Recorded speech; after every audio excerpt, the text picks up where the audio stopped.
गौतम बुद्ध और अंगुलीमाल। बहुत सालों पहले भारत में मगध नाम का एक राज्य था। वह राज्य बहुत ही संपन्न था।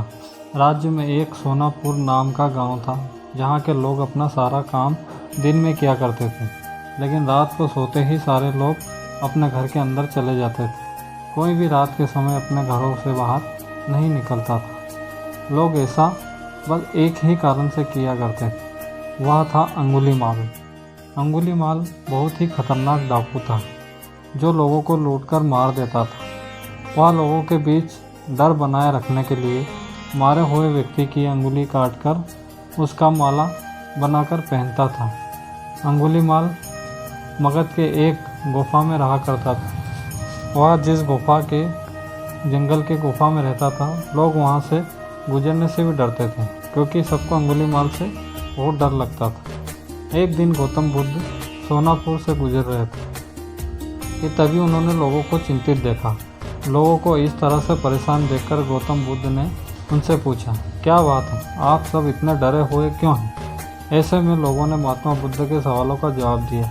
यहाँ एक डाकू अंगुलीमाल का बुरा प्रकोप। वह लोगों को लूटकर मार देता है और उनकी उंगलियों को काटकर उसकी माला बनाकर पहन लेता है। इसलिए हमारे गांव के लोग बहुत डरे हुए हैं।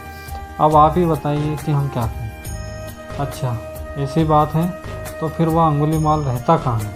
महात्मा बुद्ध ने लोगों से पूछा। ऐसे में एक व्यक्ति सामने आया और महात्मा बुद्ध को बोला, वह जंगलों में रहता है। जंगलों के अंदर एक गुफा है, जिसके अंदर अंगुलीमाल रहता है। यह सब सुन लेने के बाद महात्मा बुद्ध अंगुलीमाल से मिलने जंगल की ओर चल पड़े। सोनापुर गांव के लोगों ने उन्हें रोकने की बहुत कोशिश की, लेकिन फिर भी वह नहीं रुके और जंगल की ओर चल पड़े। जैसे ही वह जंगल के पास जा पहुंचे, तब अंगुलीमाल अपने गुफा में से निकलकर हाथ में तलवार लिए खड़ा हो गया। गौतम बुद्ध ने अंगुलीमाल को अनदेखा किया और आगे बढ़ चले। यह देखकर अंगुलीमाल बुद्ध का पीछा करने लगा। पीछा करते करते अंगुलीमाल जोर से चिल्लाकर बोला, हे सन्यासी, रुक जा। मैं तो रुक गया, तुम कब रुकोगे? तुम अपनी यह हिंसा कब बंद करोगे? महात्मा बुद्ध ने कहा।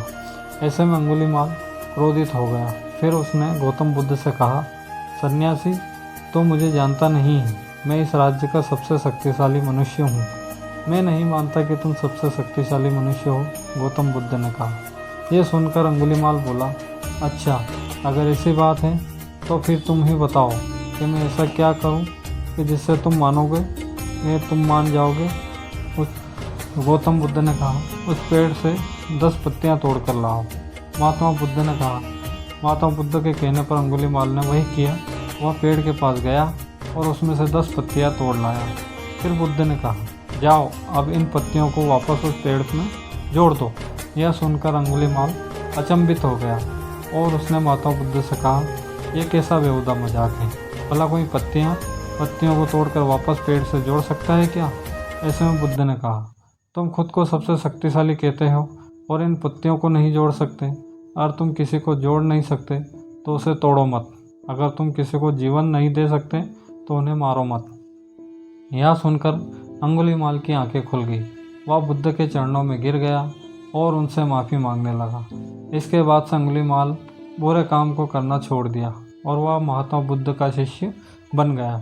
इस कहानी से हमें यह सीख मिलती है कि इंसान चाहे कितना ही बुरा क्यों ना हो, वह बदल सकता है। कहानी पसंद आई हो तो लाइक और शेयर करना बिल्कुल भी ना भूलें। चैनल पर नए हो तो चैनल को सब्सक्राइब जरूर कीजिए। कहानी सुनने के लिए आप सबका बहुत बहुत धन्यवाद।